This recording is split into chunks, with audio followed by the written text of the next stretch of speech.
Yeshua said, "Blessed is he who come into being before he come into being.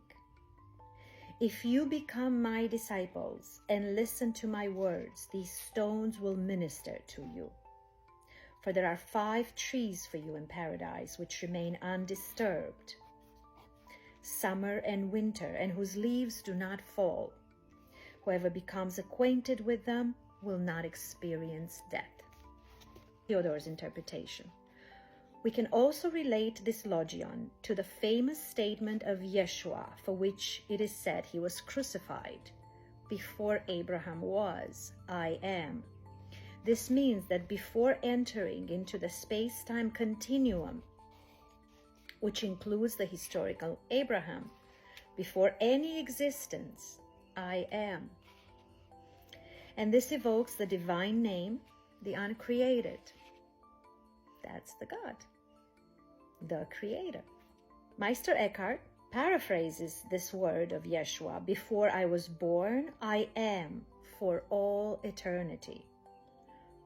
Blessed are those who, while in space-time, become conscious of their being in eternity, for they are in this world, but not of it, and even stones will serve them. I'm going to share with you real quick the interpretation of Jason Gordon, and I don't necessarily agree with it, but I want you to see the difference so that you can make your own decision. So Jason Gordon says, "Blessed are the pre-existent beings." Who are the pre-existent beings? Not all of us have existed before this life. That's not true. We all existed. We were all created at the same time, at the moment of creation. Everything that ever was or will be was created in the moment of the creation. True disciples will have power over nature. That's true. True disciples. In other words, once you understand who you truly are, you will have power over nature. Our 5 spiritual senses in heaven never fade or change.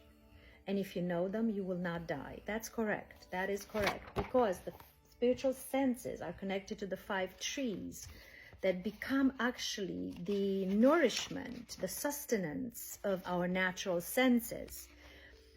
And once we feed our natural senses with divine sustenance,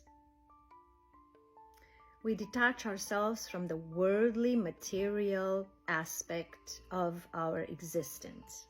And this is when we are in this world, but not of this world anymore. And this is where the stones will minister to you. Now, the stones, in my opinion, can be interpreted in 2 different ways. They can be stones where there's knowledge written on, like the tablets that Moses found. There's a lot of other tablets, Sumerian tablets, Egyptian tablets, and so on. Maybe that, but also the stones in the Bible are interpreted as food, bread. In other words, at any given time, you will be fed, you will be nourished. So once you realize who you truly are, that you are not a human being, other than by wearing this skin costume, right? This vehicle, it's a vehicle.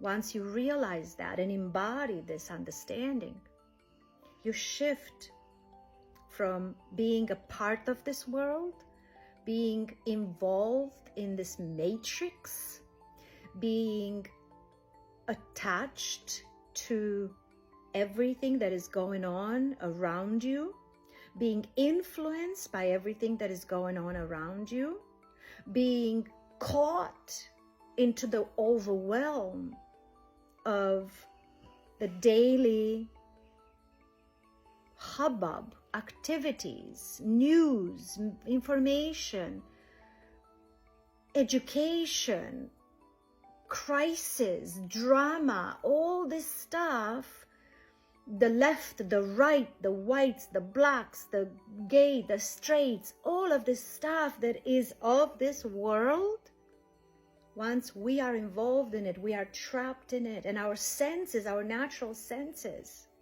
are being connected to the material world rather than the spiritual world.